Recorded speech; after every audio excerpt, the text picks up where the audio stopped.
Good morning friends, இது உங்கள் friends sports academy. Daily contest இன்றைக்கி என்ன பார்க்க போகிறோம் அப்படின்னா ஏப்ரல் 27, 2026 திங்கக்கிழமை என்ன கண்டஸ்ட் தான் பார்க்க போகிறோம். இதுக்கு முன்னாடி நம்ம டெய்லி கண்டஸ்ட் அப்லோட் பண்ணியிருக்கோம். பார்க்காதவங்க பார்த்து வச்சுக்கோங்க.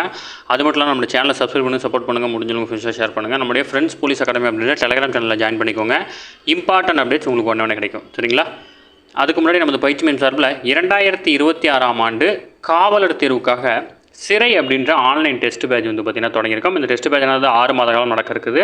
65 தேர்வுகளும் 6000 வினாக்கள் உங்களுக்கு மே 1ஆம் தேதியிலேருந்து தொடங்குது. விருப்பமுள்ள மாணவர்கள் இமிடியேட்டாக ஜாயின் பண்ணிக்கோங்க. ஸ்க்ரீனில் தர நம்பருக்கு கால் பண்ணி டீட்டெயில் கேட்டு தெரிஞ்சு இமிடியேட்டாக ஜாயின் பண்ணிக்கோங்க. சரிங்களா? வாங்க ஃப்ரெண்ட்ஸ், கரண்ட் அஃபேர்ஸ் பார்த்துடலாம். அதாவது ஒவ்வொரு மாதமும் கடைசி ஞாயிற்றுக்கிழமை பார்த்திங்கன்னா மனதின் குரல், அதாவது மன் கி பாத் அப்படின்ற வானொலி நிகழ்ச்சி வாயிலாக பார்த்திங்கன்னா நாட்டு மக்களுக்கு பார்த்திங்கன்னா பிரதமர் உரையாற்றுவார்.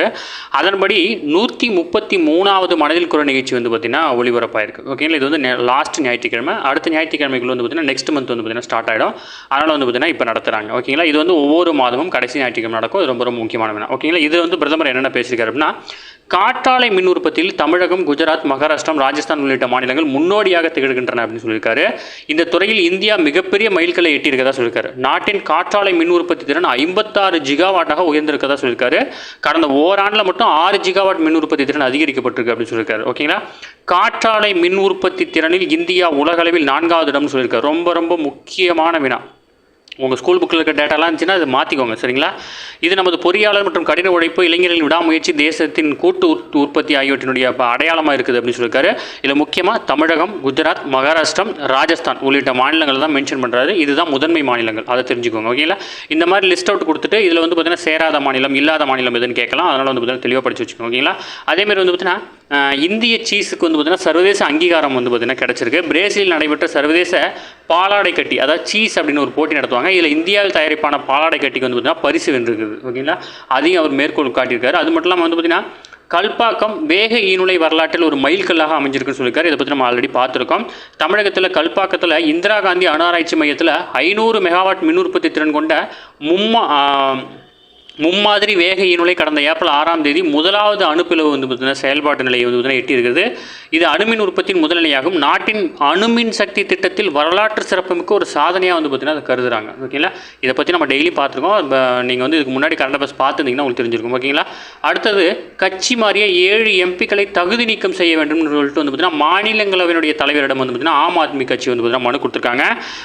அதாவது மாநிலங்களவை தலைவர் நாட்டினுடைய துணை குடியரசுத் தலைவர். ஓகேங்களா? அவர் தான் பார்த்திங்கன்னா மாநிலங்களவை தலைவராக செயல்படுது. அவர்கிட்ட பார்த்திங்கன்னா மனு அடிக்கப்பட்டிருக்கு. அரசியலமைப்பு சட்டத்தினுடைய 10வது அட்டவணை, இதான் கட்சித்தாவல் தடை சட்டம் அப்படின்றது அதில் தான் இருக்கும்.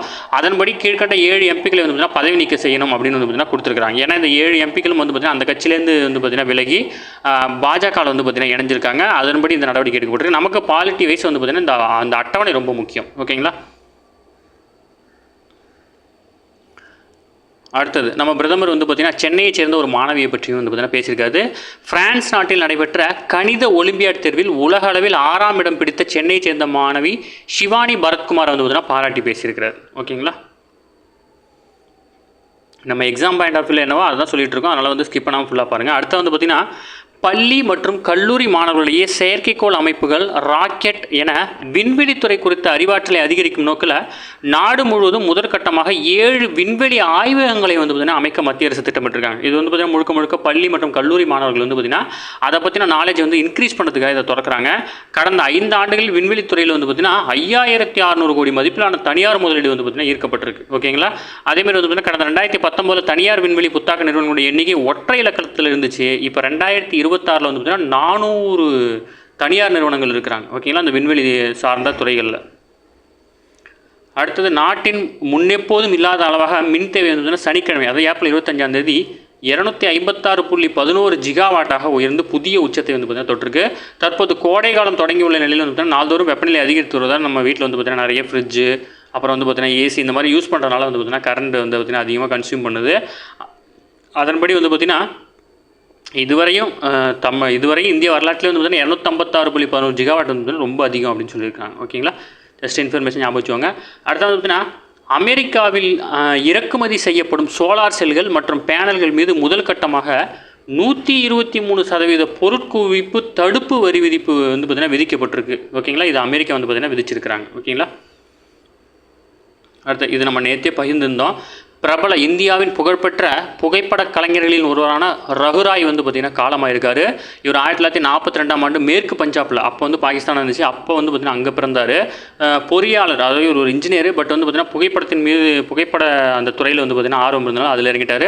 1966ஆம் ஆண்டு ஆங்கில நாளிதழான ஸ்டேட்டஸ் மேனில் வந்து பார்த்திங்கன்னா தன்னுடைய புகைப்பட இதை வந்து பார்த்திங்கன்னா ஜேர்னியை வந்து தொடங்குறாரு. கடந்த 1972ஆம் ஆண்டு வங்கதேச அகதி பிரச்சனை, 1984ஆம் ஆண்டு போபால் விஷவாயு பதிப்பு முக்கிய தகவல்கள் மற்றும் 1971ஆம் நடைபெற்ற வங்கதேச போர் அதன் பின்விளைவுகளை நிறைய படம் பிடிச்சு காட்டுகிறாரு.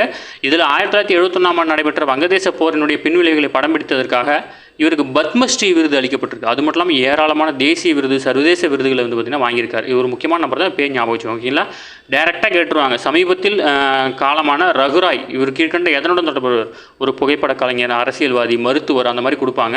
நீங்கள் தான் வந்து பார்த்திங்கன்னா உசாராக பதில் சொல்லிக்கணும். சரிங்களா? அடுத்தது ISS ஜூனியர் உலகக்கோப்பை துப்பாக்கி சுடுதல் போட்டியில் வந்து பார்த்தீங்கன்னா இந்தியா முதலிடத்துடன் வந்து பார்த்தீங்கன்னா நிறைவு செய்து எகிப்து நகரில் கெய்ரோவில் வந்து பார்த்தீங்கன்னா ரைஃபிள், பிஸ்டல், ஷாட்கள் உலகக்கோப்பை போட்டியில் நடைபெற்றது. இதில் இந்திய அணி 5 தங்கம், 6 வெண்கலம், 6 வெள்ளி, 5 வெண்கலம் என 16 பதக்கங்களுடன் இந்தியா வந்து பார்த்தீங்கன்னா முதலிடத்தில் இருக்குது. ரொம்ப ரொம்ப முக்கியமான விஷயம், நோட் பண்ணிக்கோங்க. சரிங்களா? அடுத்தது ஐநா சபையினுடைய புதிய பொதுச் செயலாளர் பதவிக்கு வந்து பார்த்தீங்கன்னா 4 பேர் வந்து பார்த்தீங்கன்னா போட்டி போட இருக்கிறாங்க. தற்போதைய பொதுச் செயலாளரான ஆண்டனியோ குட்ரஸ் வந்து பார்த்தீங்கன்னா பதவிக்காலம் 2027 ஜனவரி 1ஆம் தேதி முடிவடையுது. அதனால் வந்து பார்த்தீங்கன்னா அவருக்கு பதிலாக டிசம்பர் மாதத்தில் புதிய தலைவரை வந்து பார்த்தீங்கன்னா தேர்ந்தெடுக்கணும். இந்நிலையில் வந்து பார்த்தீங்கன்னா புதிய பொதுச் செயலாளர் பதவிக்கு சிலி நாட்டைச் சேர்ந்த மிஷல் பாச்சலெட் அவரும், அர்ஜென்டினாவுடைய ரஃபேல் கிரவுசி அவரும், கோஸ்டாரிக்காவினுடைய ரெபக்கா கிரியான்ஸ்பான் அவரும், செனகல் நாட்டைச் சேர்ந்த மாக்கிசால் அவங்க தான் வந்து பார்த்தீங்கன்னா 4 பேர் போட்டிடுறாங்க. ஓகேங்களா, இந்த 4 நாட்டை சேர்ந்த இந்த 4 நபர்கள் போட்டிடுறாங்க. அது மாதிரி ஞாபகம் வச்சுக்கோங்க. ஓகேங்களா? அடுத்தது செர்னோபில் நினைவு தினம்.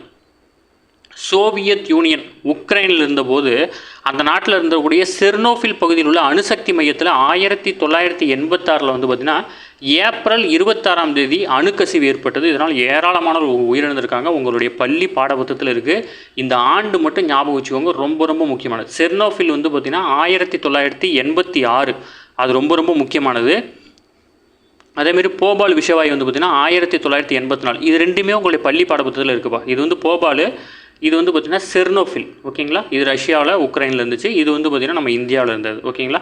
மத்திய பிரதேசத்தில் இருக்கக்கூடிய போபால். இது ரெண்டுமே முக்கியமானது. உங்களுடைய பள்ளி பாடப்புத்தகத்தில் இருந்துச்சு, புது பாடப்புத்தகத்திலும் இருக்கலாம். பட் தேடி பாருங்கள், இயர் மட்டும் ஞாபகம் வச்சுக்கோங்க. ஓகேங்களா? ஓகே ஃப்ரெண்ட்ஸ், இன்றைக்கி கண்டபஸ் அவ்வளோ எதுவுமே கேட்க வாய்ப்பில்லை. டெய்லி கண்டபஸ் டெய்லி பார்த்துங்க. அப்போ தான் மந்த்லி வீக்லி படிக்கும்போது உங்களுக்கு ஈஸியாக இருக்கும். நம்ம சேனலை சப்ஸ்கிரைப் பண்ணுங்கள், சப்போர்ட் பண்ணுங்கள். முடிஞ்சவங்க ஃப்ரெண்ட்ஸில் ஷேர் பண்ணுங்கள். நம்மளுடைய ஃப்ரெண்ட்ஸ் போலீஸ் அகாடமி அப்படின்னு டெலிகிராம் சேனல் ஜாயின் பண்ணிக்கோங்க. இம்பார்ட்டன்ட் அப்டேட்ஸ் உங்களுக்கு ஒன்று கிடைக்கும். 2026ஆம் ஆண்டு போலீஸ் ஆகணும் அப்படின்னு நினச்சிங்க அப்படின்னா ஜஸ்ட் வீட்டிலேருந்து டெஸ்ட் பேஜ் மட்டும் எழுதணும்னா நம்ம டெஸ்ட் பேஜை பயன்படுத்திக்கோங்க. கண்டிப்பாக உங்களுக்கு யூஸ்ஃபுல்லாக இருக்கும். சரிங்களா? Thank you friends.